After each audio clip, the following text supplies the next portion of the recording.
Hai Besti, Assalamualaikum. Welcome back to my channel Dapur Pesek. Kali ini aku mau bikin risoles mayo. Ini rasanya enak banget. Kulitnya juga lentur, nggak mudah sobek. Cara bikinnya juga mudah dan bahan-bahannya sangat sederhana. Apalagi dengan rasanya yang enak, dijamin anak-anak dan keluarga juga pasti suka dengan rasanya. Dan juga bisa banget dijadikan sebagai salah satu ide bakulan atau ide jualan untuk bunda-bunda di rumah. Mau tahu gimana cara aku membuatnya? Yuk langsung aja ke resep dan cara pembuatannya. Pertama-tama di sini aku siapkan dulu wadah atau bowlnya. Ini aku tambahkan tepung terigu protein sedang sebanyak 250 gram. Masukkan garam sebanyak 1 sendok teh. Tambahkan tepung tapioka sebanyak 2 sendok makan. Masukkan kaldu ayam sebanyak setengah sendok teh. Kemudian aduk semua bahan kering tadi. Dan tambahkan telur ayam, ini sebanyak 2 butir telur. Dan aku tambahkan air sebanyak 600 ml. Ini aku masukinnya secara bertahap sambil terus diaduk. Dan yang terakhir aku tambahkan minyak goreng, ini sebanyak 50 ml. Aduk lagi hingga semuanya tercampur dengan rata. Dan ini sudah tercampur rata, kemudian aku mau saring adonannya agar tidak ada tepung yang bergerindil. Dan ini adonannya sudah halus, dan untuk konsistensinya itu seperti ini ya. Aku menggunakan wajan kualik atau bisa juga menggunakan teflon. Wajannya aku panaskan dulu. Setelah wajannya panas, kemudian aku tempelkan wajannya ke adonan. Nah, seperti ini hasilnya. Menurut aku wajan kualik ini recommended banget untuk bakulers yang mau bikin risol jadi semakin lebih cepat dan lebih efisien. Dan ini kulit risolnya sudah siap untuk diangkat. Nah, seperti ini hasilnya. Lakukan hal yang sama hingga semuanya selesai. Dan ini hasil kulit risolnya ya. Dia tipis dan sangat lentur banget. Ini tidak mudah robek. Nah, meskipun aku banyak-banyak, aku lipat-lipat seperti ini. Nah, dia elastis banget dan tidak mudah sobek. Nah, seperti ini ya hasilnya. Tidak sobek. Kemudian lanjut aku mau membuat isiannya. Di sini isiannya aku menggunakan mayones ditambah dengan susu kental manis. Mayones yang aku gunakan ini merek Mamayo. Mayones ini cocok untuk dijadikan sebagai isian dari risoles mayo. Penggunaan mayonesnya itu sekitar 300 gram dan ini aku tambahkan susu kental manis. Ini sebanyak 1 bungkus atau sekitar 40 gram.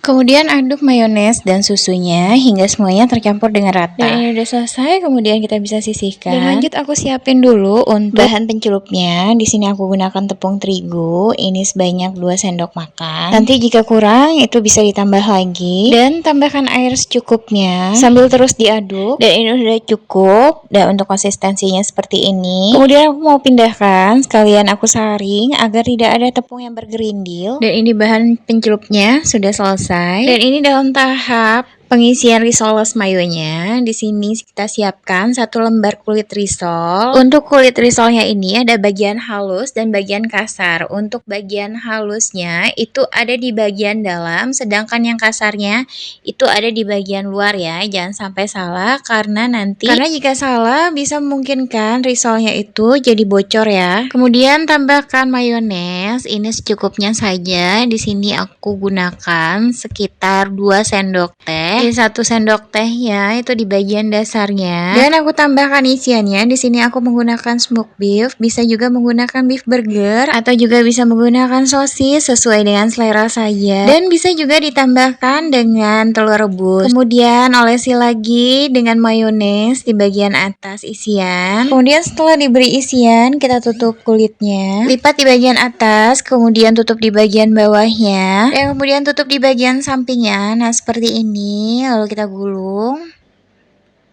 Nah, seperti ini ya caranya. Kemudian ambil lagi 1 kulit risol. Nah, ini bagian dalam ini, bagian yang halus dan bagian kasar itu bagian di luar ya. Jangan sampai salah. Kemudian beri mayones secukupnya. Di sini aku menggunakan 1 sendok teh dulu. Dan tambahkan isian smoked beef atau beef burger atau bisa juga menggunakan sosis. Dan tambahkan lagi mayones banyak 1 sendok teh.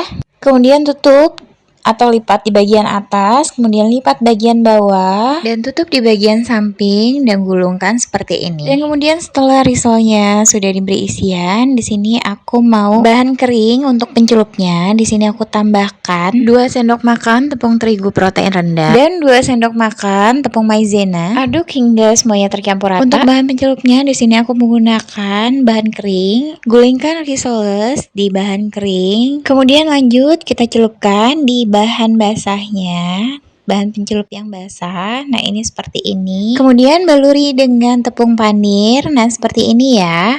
Lakukan hal yang sama hingga semuanya selesai. Oke bestie, dan ini hasilnya risoles mayo. Sudah selesai dan siap untuk digoreng. Ini hasilnya ada sekitar 27 piece risoles mayo. Hasilnya lumayan banyak ya. Dan ini mau aku goreng. Ini aku siapkan wajan yang sudah aku beri minyak goreng secukupnya. Untuk minyaknya lumayan agak banyak ya, agar risolesnya itu terendam semuanya. Setelah minyak panas, kita bisa masukkan risolesnya. Aku goreng dengan menggunakan api yang sedang saja ya. Agar hasil risolesnya bagus, diusahakan minyak untuk menggorengnya agak banyak seperti ini ya. Jadi risolesnya itu terendam semuanya. Setelah di bagian sisi bawahnya sudah kuning kecoklatan, kemudian kita bisa balikkan risolesnya. Setelah risolesnya di kedua sisinya sudah kuning kecoklatan, kemudian kita bisa angkat dan tiriskan. Dan ini hasilnya risoles mayo. Sudah siap untuk disantap. Risoles ini rasanya enak banget dengan tekstur kulitnya yang kriuk di luar namun di dalam itu lembut. Dan ditambah dengan rasa mayonesnya yang ada manis-manisnya. Pokoknya recommended banget deh untuk dicoba. Nah, seperti ini ya tekstur kulitnya. Itu tipis, jadi kriuk di luarnya. Namun di bagian dalamnya itu tetap lembut. Anak-anak dan keluarga pasti ketagihan untuk makannya. Risoles mayo ini cocok banget untuk dijadikan sebagai menu cemilan di tengah-tengah keluarga tercinta. Atau bisa banget juga dijadikan sebagai salah satu ide jualan untuk bunda-bunda di rumah. Dengan dikemas seperti ini, satu mika bisa diisi 4. Dan ditambah dengan label atau stiker, itu membuat kemasannya menjadi semakin cantik. Oke bestie, demikian video tutorial cara pembuatan risoles mayo ala dapur pesek. Terima kasih sudah menonton video ini. Jangan lupa like, comment, share, dan subscribe video dan channel YouTube Dapur Pesek. Dan tekan juga tombol loncengnya bagi yang belum subscribe. Oke bestie, terima kasih. Semoga video ini bermanfaat. Assalamualaikum.